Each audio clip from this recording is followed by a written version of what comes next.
Since the dawn of man, humans have been plagued with one theoretical question. For centuries, sorcerers and pirates alike have searched to find the answer, yet there has been no avail. But today, you need not look any further, for I have the answer to this one question. I know how to get a 1500 plus on the SAT.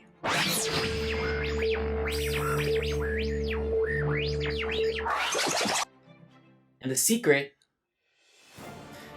is that there is no secret. That's the thing about the SAT. A lot of people think that there might be just some way that I could get that mythical 1500 plus that will get me into any college. And that's the problem. No 1500 plus will guarantee you to get into a college, and there's no simple solution to getting that correct score that you want to get. So today I'll talk about some of my ideas and how I think the best way to get 1500 plus is, but I'm telling you right now, there is no secret. The trick to getting a 1500 plus on the SAT, as I would call it the trick, is just to study and to have a little bit of luck. At least for the studying aspect, I found that studying on Khan Academy was my best bet. Rather than going on spending tons of money on getting a tutor or spending a bunch of money on practice books, I think Khan Academy has quite a large variety of questions and answers that you can go through. I think your best bet is to just try and do as many of those questions as possible to get the best results. I would like to break down the training and the studying in a couple steps that I think was the best for me. My first step and first trick would be to do as many practice tests as possible. Practice tests show you how much you know and how much you need to learn. They give you a rough idea of what you're going to get on the actual test. If you've never gotten a 1600 before on a practice test, then how do you expect to get a 1600 on the actual test? If you are able to get it on the practice test, then there's definitely a possibility that you're going to be able to get that same score on the actual test. In fact, I have found that on the practice test where I'm at home and I'm feeling a little bit more calm and I'm a little bit more focused, I think I've scored a lot higher than on the actual test, maybe about by 50 points. So I would recommend trying to shoot for as high of a score you can get on the practice test so that when you actually take the test and you're 50 points lower, you're still reaching probably around the 1500 mark. My second tip would be find your strengths and your weaknesses. I think this is a good strategy when you're studying for anything. When you're studying for a test or for something that's important, you don't want to be studying the things that you already know. This is a waste of time. You're trying to optimize your time to get the best score possible. So what you want to do is you want to break down what do I know and what do I not know. As I said, this can be done very well by doing the practice test. But just knowing your own skills in school. Are you good at math? Or are you good at grammar? Or are you good at reading and answering comprehension questions? These are all tricks that you can do to get the best score that you want. So for example, in my case, I'm pretty good with the math section of the SAT.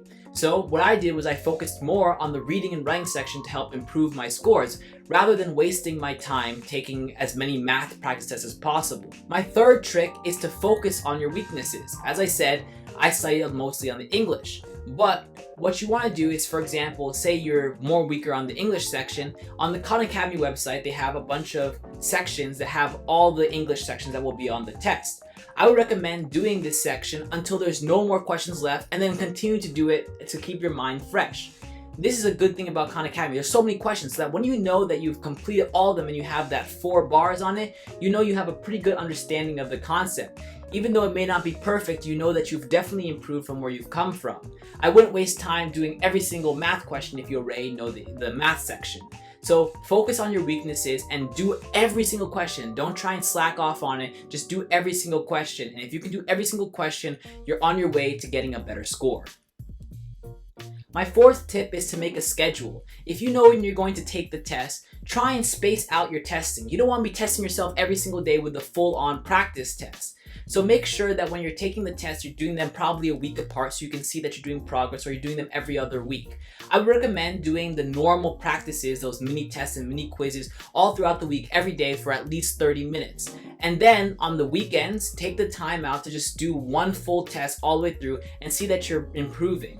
Then you can compare what you did wrong the first time and the last time. And when you compare these questions and you see what you've done wrong, you can help improve on it by doing more mini practice tests focused on the questions that you got wrong. Now, I said that there are no tricks. And sure, that's true in my opinion, but there are tricks that people can give, and I'm not the most apt to give you the correct answers to those things, so I'm sure you can find other videos on how to guess properly and how to do random tricks on math to get all these questions right in a couple of seconds. But I do have a couple of tips that I used when I was taking the test that I thought were helpful. I wouldn't necessarily call them tricks. You can watch other videos to get some tricks on it, but some things that I've learned is that, for example, on the math section, even though I was already fairly apt to do the math section, I would recommend, if you're good at math, to really focus on the timing. The math questions aren't too difficult, but the hardest part about the math section is the timing. They only give you a couple minutes to answer every question. So what you want to do is you want to take as many practice tests as possible where you are timing yourself to do it in the exact amount of time. I would recommend, especially for the shorter section, the first section, the no calculator section, to do all the math as fast as possible. Don't even check your answers. Just do everything as fast as possible till you get to the end. And when you've gotten to the end, you can go back to the beginning and check every single answer. I found this gave me the best results. When I was taking the PSAT, I was able to finish all of the questions pretty quickly and still have about 10 minutes remaining. And I went back and I checked all the answers. On the reading comprehension section, I would recommend asking yourself one simple question. What did it say? Now, in normal English class, most of the time teachers are teaching you to read what it says and figure out the metaphorical meaning. What does it mean? What's the deeper meaning behind what it said? And then you use this to make a response and write an essay about it. This comprehension is very important when you're analyzing stories, or you're doing some kind of rhetorical analysis, or you're doing a synthesis essay or anything like that, argumentative essay, or you're trying to prove the theme or inform. All those things are important when you're trying to write a good essay. However, on the SAT, they're not trying to see how much you can comprehend of it, but more of how well you can read and answer questions based on it. I found that the best bet to answer any question is just look back in the text. When you read the question, if it's not in the text, the answer is not in the text, then that cannot be the answer. A lot of the times, the SAT will try and throw you off by giving you answer choices that can be inferred through the reading, but are not stated in the reading. They may say that someone is acting a little bit strange, they're doing weird things, like they're like sweating, they're not looking at people, they're avoiding eye contact, and we would call that being anxious. We can infer that they're being anxious, and we can probably make further inferences based off the situation.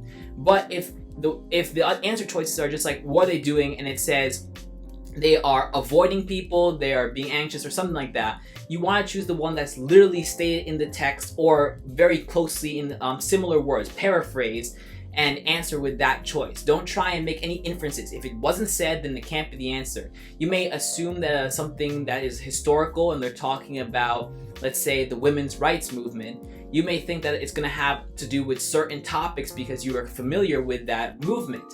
However, the answer choices aren't looking for what you're familiar with, but what it actually said in the text. So you always want to respond with what it was actually said in the text. For the grammar section, I think you either know it or you don't know it. I'm sure there are definite ways that you can learn your grammar. As I said, doing as many practice tests as possible will help you out. But if you're able to pace yourself out in the math section, you're able to answer exactly what it said in the text in the reading section, I guarantee you're going to do well on those. In my personal experiences, those were my two strongest sections, the math section and the reading section, and those are things that I thought helped me the most. Now I have a couple of tips for the test day. When you're on the test day, I think the best thing to do is to stay calm. And if you're able to stay calm and think clearly, you're going to be able to answer all the questions to your best of your ability. I know that sounds stupid, but a lot of times you'll get nervous and then that distracts you from actually answering the questions to the test. I say when you go on the test day, treat it like a practice test. You have the ability to take the test multiple times. Although I wouldn't recommend taking the test 3 or 4 or 5 times, I would recommend just treating it like a practice test. If you've been doing practice tests regularly, like every other week or every week, this test is going to be no different. It's just another day to practice. And if you treat it in that mindset that you're like, oh, this is just practice, you're going to be far more calm and you're going to be answering as if you're back at home doing a simple practice test. You're probably going to score far higher than you initially expected. Finally, for my test day tips, if you've already taken the test and you did well in one section, I would definitely try and focus your attention more on the section that you didn't do as well on so that you can get another good score, so you can super score these scores. However, I wouldn't get distracted or anything like that, because if you get distracted, then you might just do poorly overall and you may not be able to super score as well as you initially thought. But really, that's all there is to it. You just have to take the test, remain calm, study as much as possible, and the luck aspect really comes in with the fact that you never know what the test is going to be. For all you know, all the practice tests you've done could be almost exactly the same as the actual test that you're taking. But it could also be that none of the questions that you've studied and none of the questions that you know are on the test, and so you're going to struggle with that. So you just have to hope that on the tests that are harder, you're going to get a good curve, but if the tests are too easy, you gotta hope that the curves aren't too bad. So you just gotta have a little bit of luck. Hopefully the graders will have a good curve. Hopefully other kids will get the same questions wrong as you and they'll omit those questions. Hopefully that the answers that you know are gonna be on the test. All those things come up to luck, but the best way to avoid luck and putting everything up to luck is just to take the time to study until you can't study anymore. That's really the only trick to getting a good score on the SAT. I think too often we're looking for a short way out. We're trying to find the easiest way to get the answer to a question. We're looking for the simplest way to become successful. And we think every overnight success actually happened overnight. But in reality, every overnight success took years and years in the making that no one saw. And the SAT is no other way. You see a person get 1600 and you think, oh wow, they just got lucky, or oh wow, they must be really smart. But they don't really know how many hours went into that. So you have to be the person who they call the overnight success. You have to take the time to study as hard as you can, hope there's a little bit of luck involved, and you'll get a good score. If you don't get the perfect score that you're looking for, don't worry. There are other ways to get into great colleges, but I always recommend to take the time to study and put the work in, and that will always pay off in the end.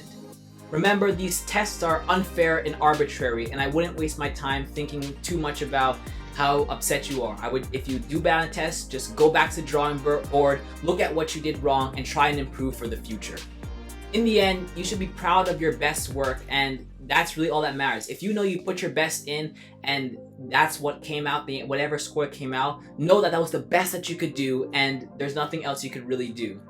Anyway, that's all for today, and as always, be your best all day, every day.